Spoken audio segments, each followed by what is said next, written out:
कुलुङ पुर्खा रातापु आफ्नो छोराहरू ऋतिबेल र वारेन्दो काचीभुई सहित वर्तमान खोटाङ जिल्लाको रावा खोलाबाट शिकार गर्दै लेकतिर लागे।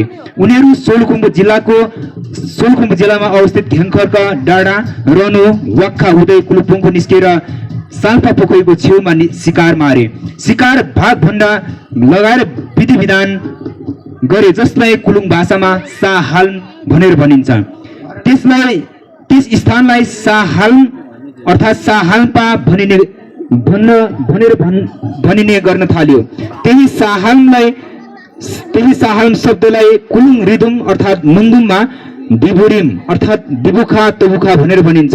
कुलुङहरूले वर्तमानमा पनि जंगली जीव जन्तु र चराचुरुङ्गीहरूलाई शिकार गरेर दिबुरिम अर्थात् बिबुखा तबुखा गर्ने गर्दछन्।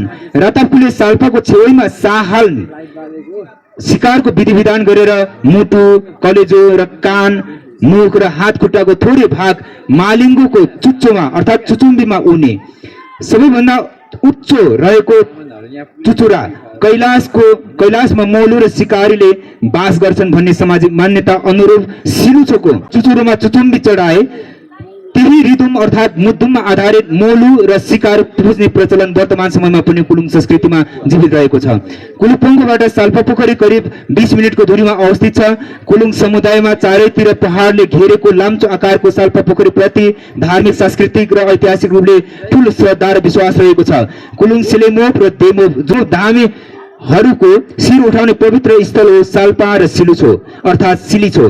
साथै धामी बिजुवाहरूलाई समेत शक्ति प्रदान गर्ने गुरुको रूपमा पनि साल्पा र सिलुछोलाई सम्बोधन गर्ने गरेको पाइन्छ। कुलुङ भाषामा शिर उठाउने अनुष्ठानलाई साइपोम भनिन्छ। त्यही साइपोमबाट अपभ्रंश हुँदै साइपो साल्पो हुँदै कालान्तरमा साल्पा भनेर भन्ने गरेको मिथकहरू पाइन्छ। साल्पा नामाकरण हुनुको अर्कोतिर तर्क पनि भेट्ने गरिन्छ। लाम्चो आकार जनाउने शब्दलाई कुलुङ भाषामा ससल्पा भनेर भन्ने गरिन्छ। साल्पा पोखरी कुलुङ भाषामा ससल्पा भन्ने गरिन्थ्यो, जुन अपभ्रंश भएर लामो आकारको शब्दलाई ससल्पाबाट साल्पा भएर भन्ने गरेको पुर्खाहरूको भनाइरहेको छ। कुलुङ रिदुम अर्थात् मुन्दुममा साल्पासँगै सिलुछोको नाम जोडेर आउने गर्दछ। कुलुङ भाषामा सी अर्थात् सिङको शब्दको अर्थ दाउरा, रुख र लु अर्थात् लुङको अर्थ ढुङ्गा र छोको अर्थ शिर अर्थात् चुचुरा भन्ने हुन्छ। यो व्याख्या अनुसार विभिन्न सिङलुङ अर्थात् दाउरा, रुख, ढुङ्गा, दाम्रो सिङ्गो, भिरपाखा, सानमा बुकमा, झ्यासगारी, योसोगो, खोलानाला, वन जङ्गल भन्दा सबैभन्दा निकै माथि रहेकोले सिलुछो भनिएको भन्ने मिथकहरू पाइन्छ। कतिपय स्थानीय कुलुङ पुर्खाहरूले सिलुछोको अर्थ जमिन वा भूभाग र छोको अर्थ शिर वा चुचुरो भनेर अर्थ हुने गरेको पाइन्छ। समग्रमा जमिन अर्थात् भूभागको शिर नै सिलुछो हो। कुलुङ मिथक अनुसार उहिले सृष्टिकालमा निनमरिदुम र पारुपा अर्थात् पारु येन्दाले सबैभन्दा पहिले मानव रूपमा तुम्नो सृष्टि गरेका थिए। तुम्नो जन्मिएको ठाउँलाई मिनापोङको हालखुम्बु भनेर भनिन्थ्यो।